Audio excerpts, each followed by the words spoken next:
Usually, when we talk about space exploration, there is this expectation of absolute uncompromising precision. Right, yeah, like it's all math. Exactly. It's all engineering, thermodynamics, orbital mechanics. You calculate a trajectory, you ignite a thruster for exactly, 3.2 seconds, and you hit a target millions of miles away. It's binary, it's clean, but then you step into the world of space biology. Oh, which is incredibly messy. Completely. Specifically, what happens to a living, breathing body in microgravity, suddenly that precision is just totally gone.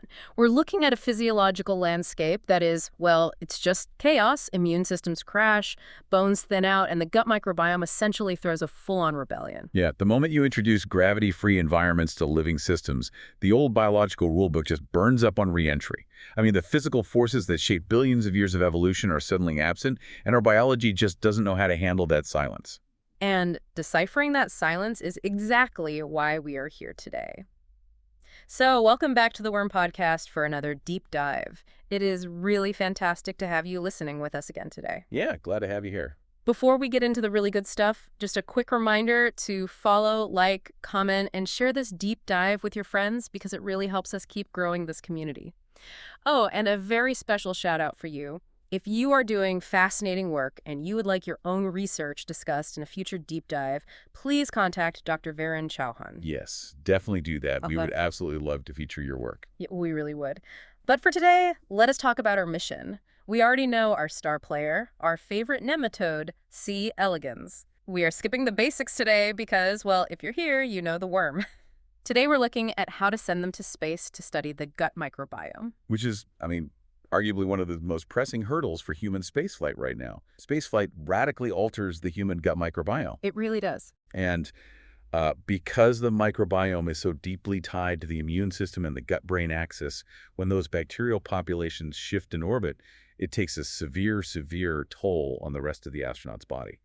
We see compromised immunity, decreased bone density, disrupted insulin signaling. Which are huge problems. Huge. These are major mission-threatening concerns for long-duration travel, like, say, a trip to Mars. But studying this in human astronauts is just a statistical nightmare. Your sample sizes are tiny. You have maybe, 3 or 4 people on a station at a time. Yeah, exactly. It's not a lot to work with. And their diets are weird. They are under immense psychological stress. They're dealing with radiation. Their sleep is totally disrupted. Trying to isolate just the effects of microgravity on their gut bugs amidst all that noise is, nearly impossible. Right, you have entirely too many confounding variables. To actually understand the mechanisms of microgravity on the gut, we desperately need a high-throughput model. We need a system where we can perfectly control the genetics of the host and, perfectly curate the exact species of bacteria in their gut. All while they are orbiting the Earth. Yes, exactly. All while they're up there. Okay, let's unpack this. To do that, we are looking at a brand new 2026 paper published in NTJ Microgravity. The research team, Raman, Soroya, and their colleagues have detailed the invention and the rigorous ground testing of a piece of hardware they call NemaCapsules. Right, the NemaCapsules. Because if you are sending worms to the International Space Station, you cannot exactly ask an astronaut, whose time is literally worth, tens of thousands of dollars an hour, to spend their day meticulously pipetting bacteria to feed your worms. No, NASA would not be happy about that. Right. So how do you design a high-throughput worm habitat that requires zero astronaut maintenance? Well, you have to engineer a way to automate survival. The team collaborated with Biosurf Space Technologies to create these NemaCapsules, which are essentially microfluidics integrated biocells. Okay. Inside each capsule, they manufactured these microscopic arenas for the worms to live in, and they measure exactly 15 by 15 millimeters. Which is, plenty of room for a millimeter-long nematode, but still incredibly tiny from an engineering perspective. It's tiny, yeah. Now, the real brilliance of the design is in the feeding mechanism. These microfluidic arenas are bordered by what the researchers call sieve channels. These are incredibly narrow gaps etched into the material, just 35 microns wide. Oh, wow. So it's kind of like a whale's baleen. Whale's baleen. Yeah. It allows oceans of fluid and tiny plankton to wash through, but it keeps the massive whale trapped on one side. The adult worms are the whales in this scenario. Right. They can't squeeze through a 35-micron gap, so they stay locked in the arena. But the liquid bacterial media Their food can flow right in. That is a perfect analogy, actually. Outside the 15-millimeter arena, the rest of the capsule acts as this bulk reservoir filled with liquid media and suspended E. coli. Okay. Because of the fluid dynamics within the capsule, this nutrient-rich liquid continuously and passively diffuses through those 35-micron sieve channels directly into the worm arena. There are no pumps, no moving parts, and absolutely zero astronaut intervention required. That is wild. Yeah, the worms just constantly receive a fresh supply of their microbiome diet just through passive fluid flow.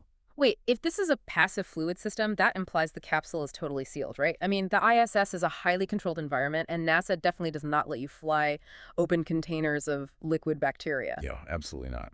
But if it is a watertight box, how do the worms breathe? A sealed box of liquid would run out of oxygen in a matter of, like, hours. Right. So to protect the ISS from contamination, the capsules must be entirely closed systems. But as you said, the worms absolutely need oxygen, and they need a way to expel nitrogen and carbon dioxide. So how do they do it? The solution lies in the specific polymers they chose. The bottom of the capsule is made of a 1 millimeter thick layer of PDMS polydimethylsiloxane. It is a type of silicone that is famously highly permeable to gases. Hold on, I want to push back on that. If gas can get through the PDMS layer, doesn't water vapor escape too? Because the ISS is notorious for having aggressively dry air, if you put a tiny 15-millimeter droplet of liquid in a breathable box, wouldn't it just evaporate and leave you with a bunch of dehydrated dead worms over a 2-week mission? That is a very real engineering threat, and it's exactly why the top layer of the capsule uses a totally different material. They capped it with a super thin FEP membrane fluorinated ethylene propylene. Okay. FEP has a much lower permeability to water vapor than PDMS, so it acts as a moisture barrier. Yeah. But because they made the FEP layer incredibly thin, it still allows enough oxygen diffusion to compensate. Oh, that's clever. Yeah, plus that bulk liquid reservoir we talked about acts as a buffer. Even if a microscopic amount of water vapor transpires over 2 weeks, the reservoir has enough volume that the microfluidic arena itself never dries out. You end up with a completely liquid-tight, biologically sealed box that breathes. Okay, so we have this brilliant gravity-harnessing breathable box. But the hardware working in space is only half the battle. Getting it there is the real bottleneck. Before these worms ever experience zero gravity, they have to sit on a launch pad right here on Earth. Yeah, exactly. So why is Earth's gravity suddenly a massive problem for this perfectly engineered experiment? Well, spaceflight engineering often demands solving complex, Earth-based physics problems before you ever even clear the atmosphere. When a payload is integrated into a rocket, it typically sits on the launch pad for 1 to 2 days before liftoff. Right. During that waiting period, those NemaCapsules are under normal 1G Earth gravity. So they're literally fighting the physics of sedimentation. Exactly. The capsules are filled with liquid, and inside that liquid are millions of bacteria. The bacteria have mass, so they're just sinking to the bottom of the capsule faster than the rocket can launch. Yes, and the researchers actually quantified this exact problem. They calculated the Stokes terminal velocity of the E. coli settling in the fluid. Wait, like the actual fluid dynamics equation? Yeah, they really did the math, taking into account the micrometer size of the bacteria, the viscosity of the liquid media, and the density difference between the cells and the fluid. They calculated that it takes about 38 to 43 hours for the bacteria to settle completely through the 9 to 10 millimeter height of the biocell. Which is exactly the window of time they are stuck sitting on the launch pad. Precise. If all the bacteria sink to the bottom of the reservoir, the food conveyor belt just breaks down. The bacteria gather in a corner far away from those baleen-like sieve channels, and the worms starve to death before the countdown even finishes. They would absolutely starve if the capsule was oriented randomly. So the solution came down to spatial geometry. The NemaCapsules are loaded into a secondary containment box called plate habitat, or PHAB. Okay, the PHAB. Right. The researchers had to figure out exactly how to slot the capsules into this container to beat the sedimentation problem. What's fascinating here is that the winning configuration was to mount the chambers face down, with a narrow air gap underneath for the gas exchange. Face down, so Earth's gravity is pulling these settling bacteria directly toward the sieve channels and the microfluidic arenas. Exactly. By using gravity to their advantage, they ensure a dense, highly concentrated layer of bacterial food is pressed right up against the gates of the worm arena during the entire pre-launch wait. The physics of sedimentation actually guarantees the worms stay fed. That is an incredibly elegant fix. Turn the enemy into the solution. Okay, so the hardware is perfected, the launchpad physics are solved, but a box is just a box until you prove the biological specimens inside it actually care about what you're feeding them. Right, you need the biology. How did they ground test this to prove it wasn't just, an expensive silicone coffin? Well, their ground testing setup was exceptionally rigorous. They needed to prove the hardware could detect real biological differences based on genetics and diet. So they tested 4 distinct worm strains. Okay, what were they? They used a standard lab wild type, WTN2. They used a DAF16 mutant. And they used 2 undomesticated wild strains pulled straight from nature, known as ED3017 and JU1400. I have a serious logistical question here, though. If you put adult worms into this perfect little liquid buffet for 2 mix, worms are going to do what worms do. They reproduce rapidly. Oh, yeah, they do. A single C. elegans can lay hundreds of eggs. Wouldn't the chambers just fill up with thousands of babies, exhaust the oxygen, and clog those tiny 35-micron sieve channels? Yes, that would entirely ruin the experiment. You just cannot track adult health, movement, and aging if the arena is swarming with hundreds of tiny offspring competing for resources. So they utilized an ingenious genetic technique, the AID system, which stands for auxin-inducible degradation. Wait, auxin, isn't that a plant hormone? It is, yeah. What does a plant hormone have to do with worm reproduction? That is the beauty of it. Because auxin is a plant hormone, it is completely orthogonal to worm biology. It normally does absolutely nothing to an animal. Oh, I see. But the researchers genetically engineered all 4 of these worm strains so that an essential sperm protein, called SBE44, was tagged with a specific receptor.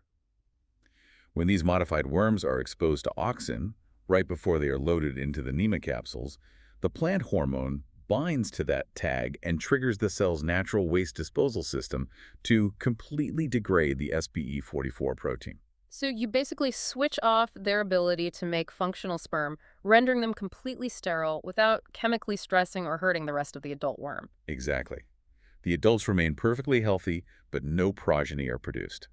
This means the researchers can observe the exact same isolated adult worms for the entire 2-week experiment without any overpopulation issues muddying the data. That is brilliant. Okay, so we have our 4 sterile strains loaded into the capsules. What do they feed them? I mean, the gut microbiome is the whole point of this endeavor. Right, the food. They tested 3 different dietary conditions to see how the worms would react. First, the standard baseline laboratory diet, which is just a single strain of E. coli called OP50. Second, a simplified 3-biome community. And third, the main event, a massive 63-member bacterial community called the big biome. A 63-member microbiome. That is a massive leap from a single strain of E. coli. What exactly is in the big biome, and why go through the trouble of curating 63 different species? Well, the big biome was meticulously designed to mimic the complex, wild microbiome a worm would naturally encounter in its native habitat like, say, rotting fruit or compost. Okay, that makes sense. In nature, bacteria don't live in isolation.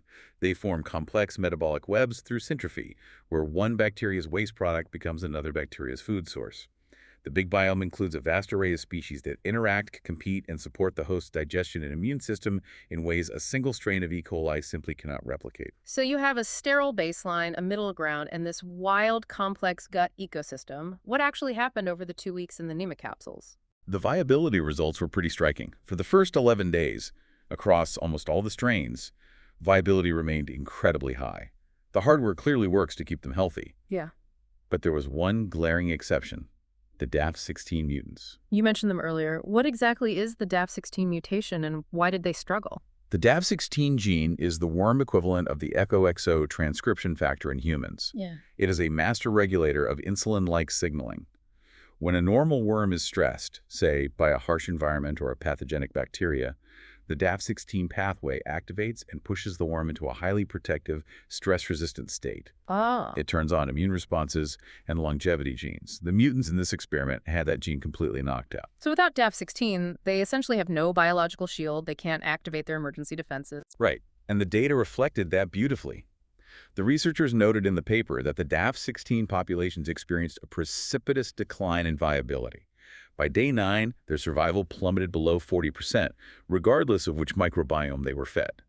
And on the complex big biome diet, the DAF16 population experienced full death by day 11. Which is actually a huge win for the research team, right? It is. It proves that the NemaCapsule hardware accurately captures and measures genetic vulnerabilities. Because if the DAF16 worms had lived a long, happy life, you would know your hardware wasn't stressing them the right way or measuring their biological reality accurately. Yeah, it perfectly validated the platform's sensitivity. But the researchers also found that for the genetically intact, healthier strains, diet mattered immensely. Worms fed the rich multi-membered communities, the big biome and the three biome, consistently demonstrated higher health metrics early on compared to those stuck on the basic OP50 diet. So the complex gut bugs gave them a performance boost.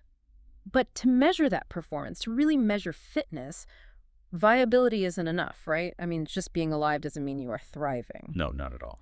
So how exactly do the NemaCapsules measure this fitness? Because I know the paper goes into heavy detail about crawling versus swimming. This is where the physical design of the capsule gets really clever. Each NemaCapsule actually contains two distinct environments right next to each other. One is a crawling chamber. Here, the micropillars inside the arena are packed tight 70-micron pillars with only 90 microns of spacing between them. Okay. This tight matrix mimics the physical resistance of dirt or soil, allowing the worms to use their natural crawling gait. And the other chamber. Swimming chamber. Here, the pillars are sparse 350-micron pillars spaced 750 microns apart.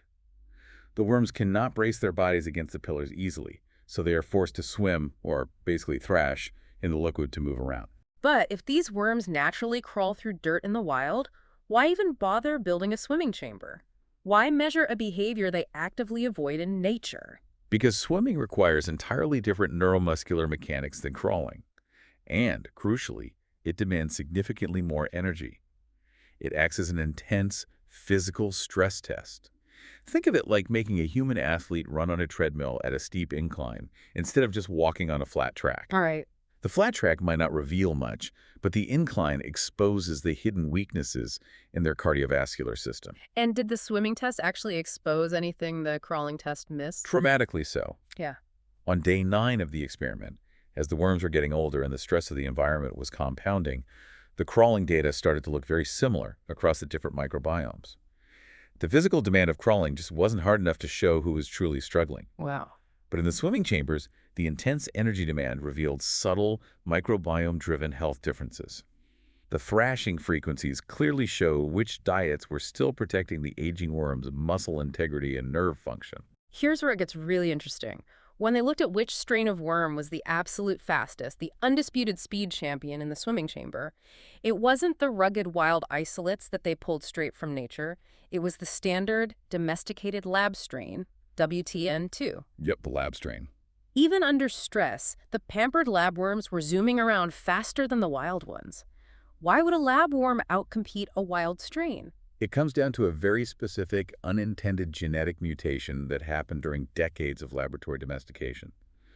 The WTN2 lab strain has a mutation in a gene called NPR1. What does the NPR1 gene do? Well, in the wild isolates, the natural unmutated version of this gene makes the worms highly social.